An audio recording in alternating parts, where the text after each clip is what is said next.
Fala pessoal, tudo bem com vocês? Bom, como já é aí do conhecimento aí de todos, em função aí da nossa paralisação ah, por motivos de força maior aí, né, em função do coronavírus, as nossas atividades aqui então, das nossas disciplinas, vão ser aí pelos próximos, pelo menos aí pelos próximos 15 dias, né, vão funcionar de forma EAD, né, de forma online. Então, em razão disso, a gente começa aqui a gravar uma série de conteúdos aqui para a nossa disciplina aqui de materiais construtivos. Então, nas últimas aulas lá presenciais, nós vimos a parte de aglomerantes, a parte de agregados e produção de concretos. E nós finalizamos então aquela parte, né? Aquela parte ficou finalizada. E agora, dando sequência ao conteúdo, a gente tem então essa parte aqui, algumas aulas lá para a gente ter um pouco de noções, né, um pouco de conhecimento em relação ao orçamento de obras aqui. Então, a gente preparei essa aula aqui para a gente, né, uma breve introdução ao orçamento de obras. Não vai dar para a gente ver tudo que a gente precisaria ver em relação ao orçamento de obras, porque a gente tem um curto espaço de tempo aí para trabalhar. A gente precisaria de uma disciplina só para isso aqui. Mas a gente vai tentar ver pelo menos os conceitos mais básicos aí, como que funciona, para vocês terem condições depois de se aprofundar, beleza?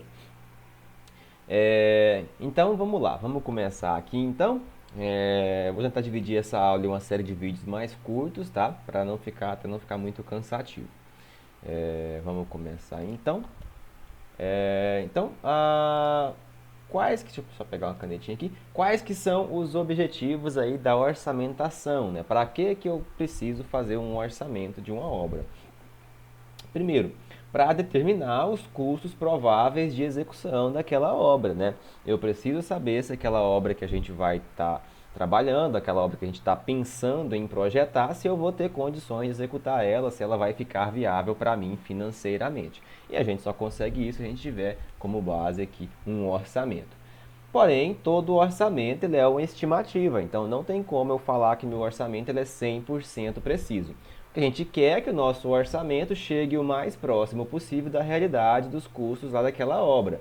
Mas eu cravar com 100% de certeza que aquele orçamento vai, no final da minha construção, vai bater certinho, isso é quase impossível. Tá? A gente quer que o orçamento chegue o mais próximo possível. Existem bons orçamentos e orçamentos ruins que se distanciam muito. Tá? Então, o custo real aqui somente é obtido com a obra finalizada, beleza? Então, quais que são os objetivos aqui da orçamentação, né? A aproximação de um orçamento, né, na aproximação de orçamento, está embutida em diversos itens. Que itens são esses, né? Primeiramente, mão de obra. Eu preciso saber, e na verdade eu tenho que saber, porque isso daqui representa, dependendo do tipo de obra que eu estiver trabalhando, quase que 50% do custo da minha obra. Então, a mão de obra é muito importante eu quantificar isso aqui, quanto que vai ficar a minha mão de obra, quanto que eu vou ter, por exemplo, de material, né, e de mão de obra atuando ali para executar aqueles serviços. Então, para isso, a gente precisa medir aqui a produtividade das equipes, né? Ó, quando, por exemplo, se admite que um pedreiro gasta 1 hora para fazer 1 metro quadrado de alvenaria de bloco cerâmico, será por meio dessa premissa que o total de mão de obra de alvenaria será calculado. A produtividade afeta diretamente a composição de custos. Então, eu preciso quantificar, por exemplo, quanto que a minha equipe produz. E aí, isso daqui é muito importante a gente saber, então, conhecer a equipe com a qual nós estamos trabalhando, se aquela equipe produz bem ou produz mal. Porque se eu prevejo aqui inicialmente que a minha equipe demora X tempo para executar determinada tarefa e lá na hora de executar a atividade ela está demorando um tempo muito maior, eu vou estar tomando um certo prejuízo, né? Então a gente precisa conhecer bem a equipe com a qual a gente vai estar trabalhando, tá? Essa equipe precisa ser produtiva.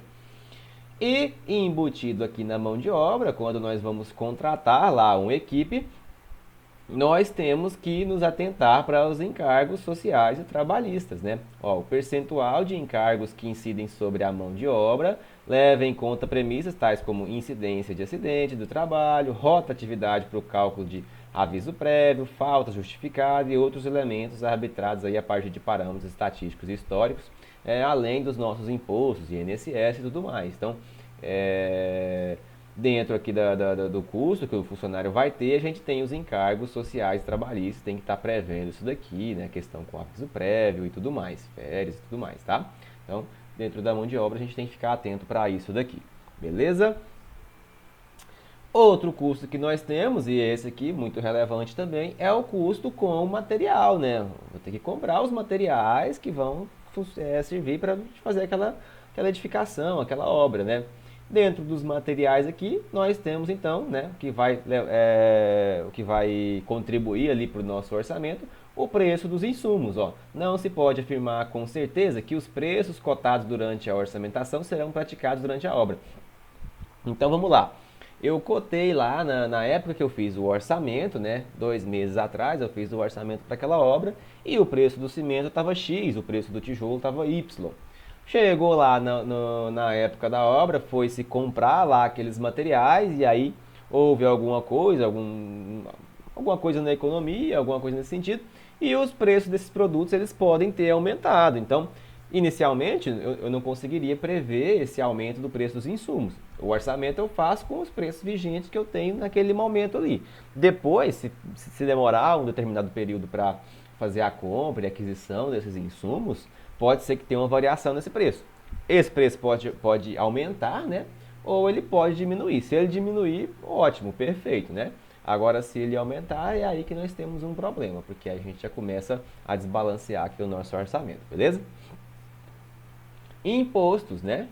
O material aqui, nós pagamos taxas de imposto em cima desses insumos.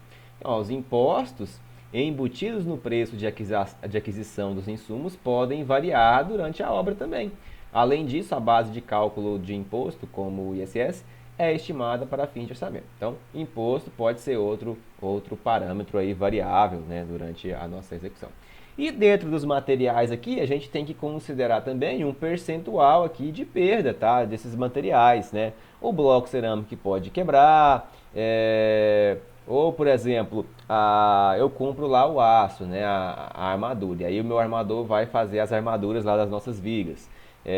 Então a gente tem barras, por exemplo, compro barras de 12 metros, e chega lá na hora, eu tenho, por exemplo, uma viga que... né, de 11 metros, depois aquele metro eu posso usar ele em outra parte, mas acaba que sempre sobra ali uns pedacinhos, 20 centímetros, 30 centímetros, que não vão ser utilizados em lugar nenhum. E aí, aquilo dali é perda que eu estou tendo, né, dentro daquele material que eu comprei. Então, o percentual de perda e desperdício, ele é arbitrado para cada insumo que entra no orçamento. Assim, por exemplo, admitir que há uma perda de 8% aqui no bloco cerâmico é uma consideração que pode se mostrar arrojada, realista ou conservadora, depende das condições, né? Se eu tiver uma equipe de trabalho, um local de trabalho onde meu bloco cerâmico chega paletizado e tudo mais, eu tenho uma perda menor. Se aquele material é de melhor ou menor qualidade, se for um material de baixa qualidade, né? A gente pode ter uma perda maior. Então, isso aqui é a critério do orçamentista, essa consideração, tentar prever, mas analisando sempre uma situação mais próxima ali da realidade da nossa obra, tudo bem? Então, olha só, outra coisa que nós temos que levar em consideração é o reaproveitamento. E aqui já é um fator mais legal para a gente, né? Consiste na quantidade de vezes em que o insumo pode ser reutilizado. Então, por exemplo, se nós temos um prédio com 30, sei lá, 30, 20, 30 pavimentos tipo, onde um pavimento é exatamente igual ao outro, as formas que eu vou utilizar ali para os pilares e para as vigas, a gente pode, não precisa contabilizar ela durante aqueles 30 pavimentos. A gente pode considerar que nós vamos reaproveitar aquelas formas, no mínimo aí umas 2, 3 vezes. Então, a gente tem uma redução no custo desse material, né? Vou reutilizar aquelas formas. Exemplo aqui, ó, chapa compensada, que nós usamos lá então para estar fazendo essas formas. Beleza, pessoal? Dando sequência aqui, outro parâmetro que pode influenciar aqui nos nossos custos são os custos com equipamentos, né? Nós temos que levar em consideração isso aqui. Por exemplo, bitoneira, pá carregadeira, compactador de solo, né, e tudo mais. São equipamentos que a gente vai utilizar eles lá, que a gente tem que contabilizar. Por exemplo, o custo horário, né? O custo horário depende de parâmetros de cálculo, como vida útil, custo de manutenção e operação. Eu posso ou alugar esses equipamentos e pagar por hora, ou se eu tiver uma construtora e esses equipamentos forem meus, eu sei que eles não vão durar para sempre, né? Esses equipamentos têm uma vida útil, têm custos de manutenção.